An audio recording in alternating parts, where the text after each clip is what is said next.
México se ha convertido en una región importante a nivel global, atrayendo multitud de inversiones que están ayudando a potenciar su economía. Como consecuencia, su moneda está cogiendo cada vez mayor relevancia dentro de Latinoamérica. En el año 2023, el peso mexicano se ha apreciado en casi un 16%. De ahí el término del superpeso, que refleja esta enorme fortaleza de la moneda frente al dólar. A pesar de algunas pequeñas caídas, la tendencia parece continuar. Y la pregunta es clara: ¿por qué se está apreciando tanto el peso mexicano? ¿Es gracias a la gestión del gobierno o es debido a factores externos? Y lo más importante, ¿se va a mantener este superpeso? A estas preguntas y más vamos a contestar en el vídeo de hoy. Así que no me enrollo más, poneros cómodos, que empezamos.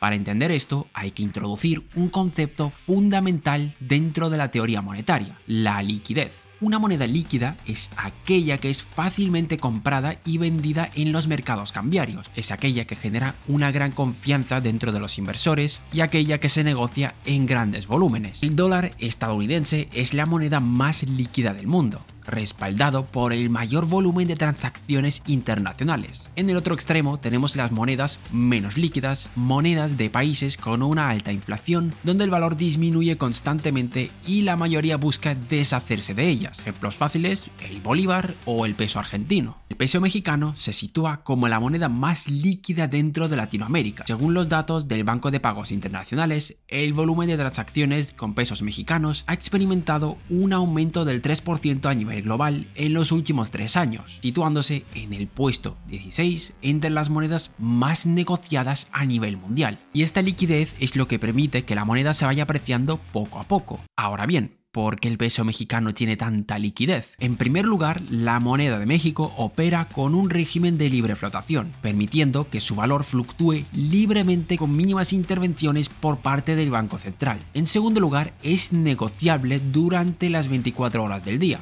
a diferencia de otras monedas como el real brasileño, cuya negociación está limitada. Y por último, la estabilidad macroeconómica del país y la confianza que genera el Banco Central de México, el cual opera de forma independiente al gobierno, algo que tiene una importancia capital dentro de esto, como veremos más adelante. Estos 3 puntos son importantes puntos de partida para entender por qué el peso mexicano se está apreciando tanto, pero hay países que comparten algunas de esas características y no están viendo cómo sus monedas se aprecian. ¿Por qué? Hay que diferenciar 2 cosas. Primero están las características que debe cumplir tu moneda para poder apreciarse o para poder ser una moneda más líquida, que son estas que hemos dicho. Hay algunas más, pero en México cumple concretamente esas 3. Por otro lado, tenemos las cosas que deben pasar para que efectivamente tu moneda se aprecie, y son las siguientes.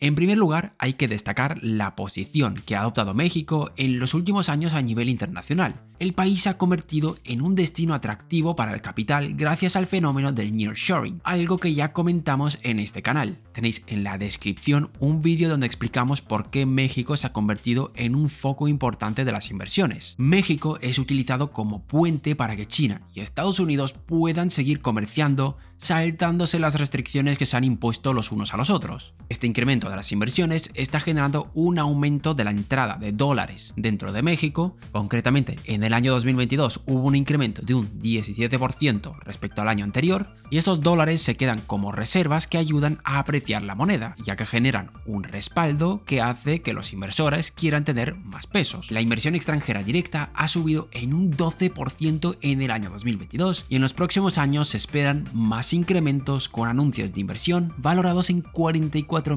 millones de dólares. Algo que está por ver es qué resultados dará el gran proyecto de este gobierno, el corredor interoceánico, del cual tenéis el vídeo en la descripción. Si finalmente tiene éxito, puede convertirse en un importante foco de inversión, atrayendo de esta forma más dólares. El fenómeno del nearshoring está teniendo un papel importantísimo en esta apreciación del peso mexicano, ya que atrae inversión al país, lo que implica mayor entrada de dólares. Pero esta no es la única vía por la cual entran dólares dentro de la economía mexicana. Vamos a comentar otra que ha estado cogiendo muchísima relevancia en estos últimos años: las remesas enviadas desde el extranjero.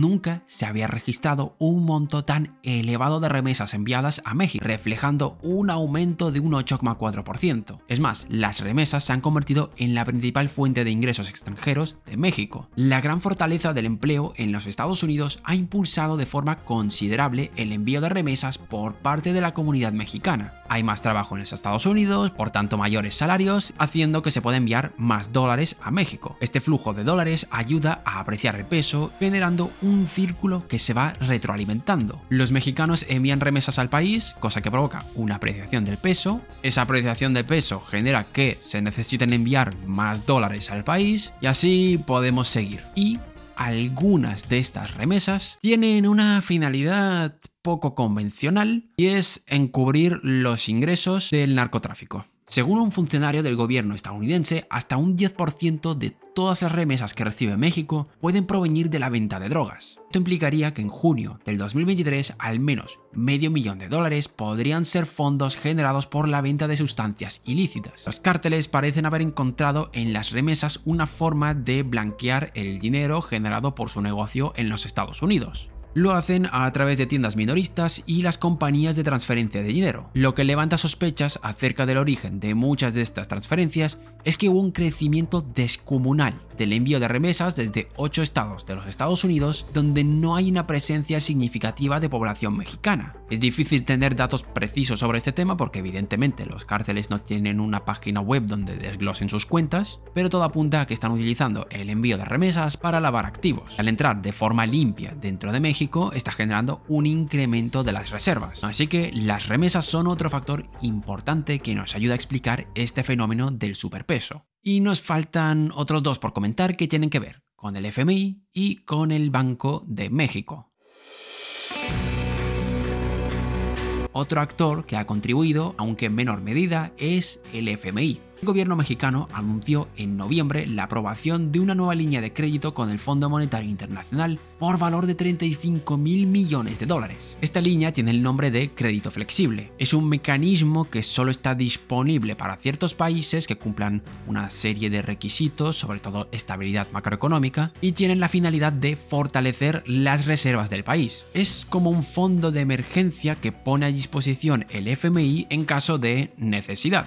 No es un mecanismo que genere una deuda en el momento en el que se firma, sino que genera esa deuda si utilizas esos dólares para hacer lo que tengas que hacer. Por ejemplo, este mecanismo generó polémica en el año 2021 cuando López Obrador quiso utilizar esta línea de crédito para pagar parte de la deuda de Pemex. El subgobernador del Banco de México criticó estas intenciones diciendo que utilizar estos fondos con este fin se estaría saltando la ley, ya que el propósito de esta línea es la de proporcionar reservas al banco.